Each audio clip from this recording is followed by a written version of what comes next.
আল্লাহু আকবার আল্লাহু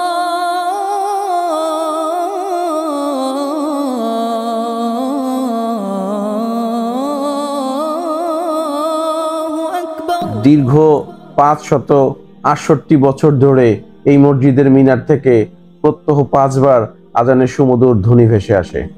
আজ আপনাদেরকে দেখাবো ঢাকা জেলার নির্মিত সর্বপ্রথম মসজিদ এবং জানাবো এর সমৃদ্ধ ইতিহাস।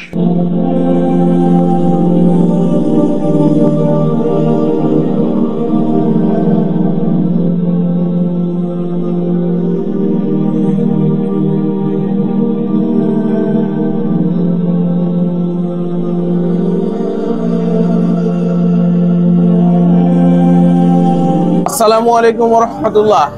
আমি এই মুহূর্তে দাঁড়িয়ে আছি ঢাকা জেলার নির্মিত সর্বপ্রথম মসজিদের সামনে। এটা হচ্ছে বিনোদ বিবির মসজিদ। এটা পুরান ঢাকার ওয়ালি থানার নারিন্দাতে অবস্থিত এই মসজিদ। এই মসজিদের রয়েছে সমৃদ্ধ ইতিহাস। আমরা আজ আপনাদেরকে এই মসজিদের সম্পূর্ণ ইতিহাস জানাবো এবং সম্পূর্ণ মসজিদটা আপনাদেরকে ঘুরিয়ে দেখাবো। আমাদের পাশে থাকেন, ভিডিওটা শেষ পর্যন্ত দেখবেন, ইনশাআল্লাহ অনেক কিছু জানতে পারবেন। চলুন।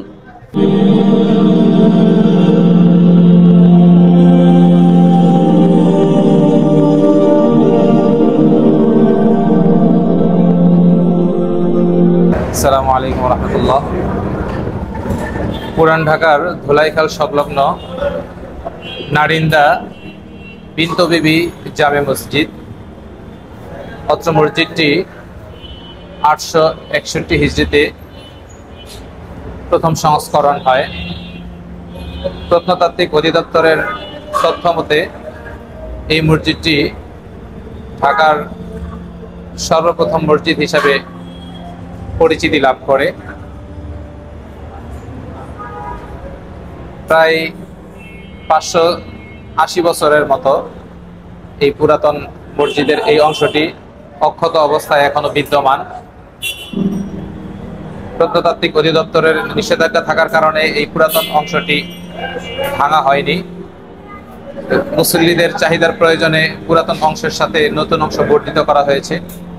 তবে এই পুরাতন মসজিদটির মধ্যে 2টি গম্বুজ রয়েছে। প্রথম গম্বুজ হচ্ছে এই পাশের এই অংশটি, প্রথম গম্বুজ।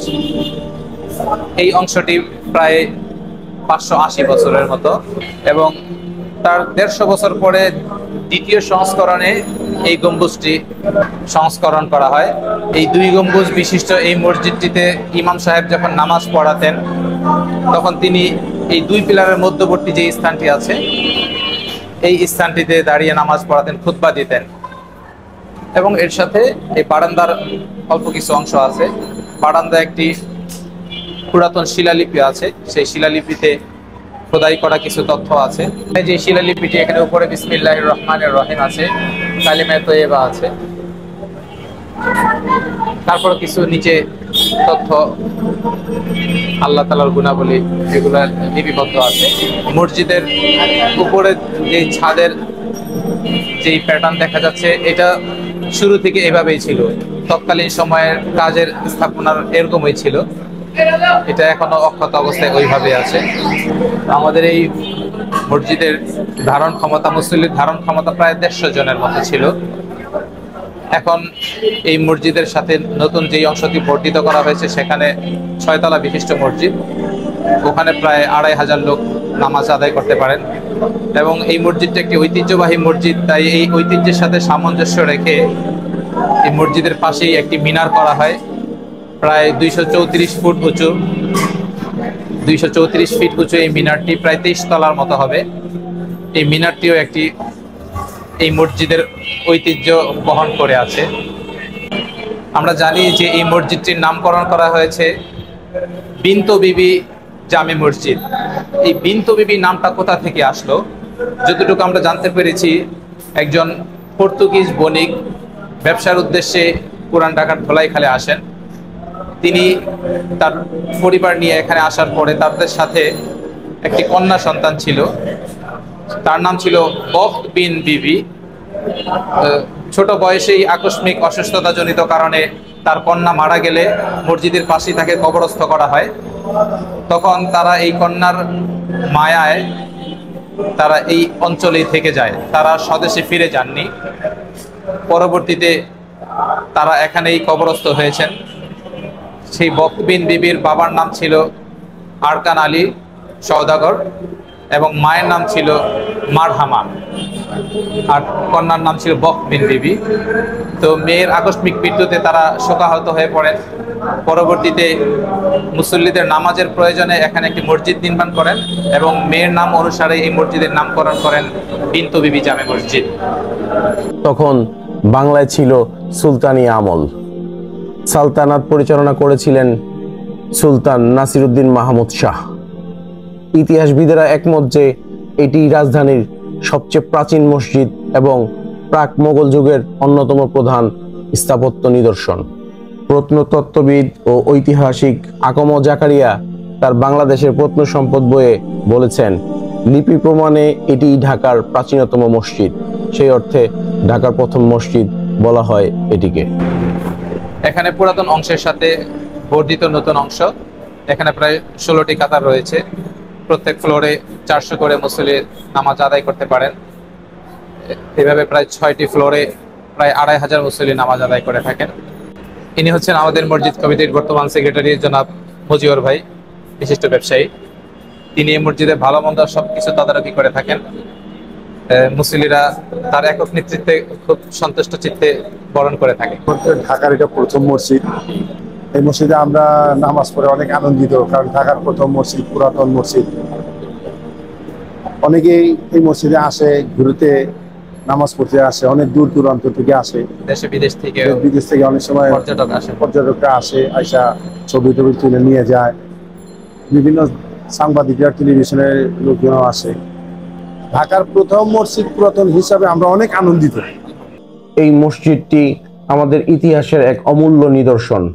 এর গম্বুজ দুইটি কেবল স্থাপত্য শিল্পের একটি সুন্দর দৃষ্টান্ত নয়, বরং এটি ধর্মীয় ও সাংস্কৃতিক ঐতিহ্যের প্রতীকও বটে। মসজিদের গম্বুজ দুইটি নির্মাণকালে যে দক্ষতা ও সৃজনশীলতা ব্যবহৃত হয়েছে তা আজও আমাদের সামনে এক অনন্য শিল্পকর্ম হিসেবে দৃশ্যমান। গম্বুজ দুইটির গায়ে লিপিবদ্ধ আছে প্রথম সংস্করণ হিজরি 861 ও দ্বিতীয় সংস্করণ বাংলা 1337। ঐতিহ্যবাহী মসজিদের এই গম্বুজ দুটি দেখলাম। এই ঐতিহ্যবাহী মসজিদের সাথে সামঞ্জস্য রেখেই নতুন সংস্করণের পাশে একটি ঐতিহ্যবাহী মিনার হয়েছে, যে মিনারটি আমার ধারণা মতে ঢাকার সর্বোচ্চ মিনার হবে। প্রায় 234 ফিট উঁচু, 23 তলা এই মিনারটি। আশপাশ থেকে পার্শ্ববর্তী সায়দাবাদ ফ্লাইওভারের উপর থেকে এই মসজিদের মিনারের সৌন্দর্য দেখা যায় এবং বাউবাজার ব্রিজ, পোস্তকলা ব্রিজের উপর থেকেও এই মিনারের সৌন্দর্য দেখা যায়। মসজিদের পুরাতন অংশের ছাদের উপরে দাঁড়িয়ে পাশে একটি বটগাছ দেখতে পাচ্ছি। আমি যাদের নাম বলছিলাম যে এই মসজিদের সূচনা লগ্নে যাদের অবদান রয়েছে, মরহুম আরকান আলী সওদাগর এবং তার স্ত্রী ও কন্যার কবর ওই বটগাছের গোড়াতেই অবস্থিত। ওখানে তাদের 3 জনের কবর এখনো অক্ষত অবস্থায় রয়েছে। সেটাও পুরাতন প্রত্নতাত্ত্বিক অধিদপ্তরে পুরাতন স্থাপনা হিসাবে তাদের ইতিহাস ঐতিহ্য লিপিবদ্ধ আছে। চলুন আমরা এখন তাদের কবর পরিদর্শনে যাই।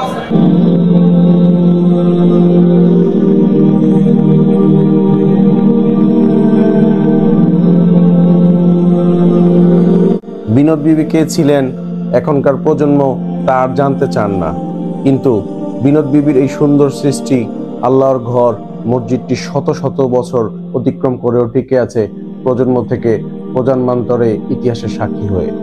আর মানুষের ভালো কাজ এভাবেই মহাকালকে অতিক্রম করে অবিনশ্বর হয়ে ওঠে। পরিশেষে পবিত্র কোরআনের সূরা বাকারার 286 নং আয়াতের অনুবাদ দিয়ে শেষ করব। আল্লাহ কাউকে তার সাধ্যের বাইরে দায়িত্ব অর্পণ করেন না। যে ভালো কাজ করবে সে তার প্রতিদান পাবে এবং যে মন্দ কাজ করবে সে তার প্রতিফল পাবে। আল্লাহ আমাদের সবাইকে বুঝবার তৌফিক দান করুক এবং ভালো রাখুক। আল্লাহ হাফেজ।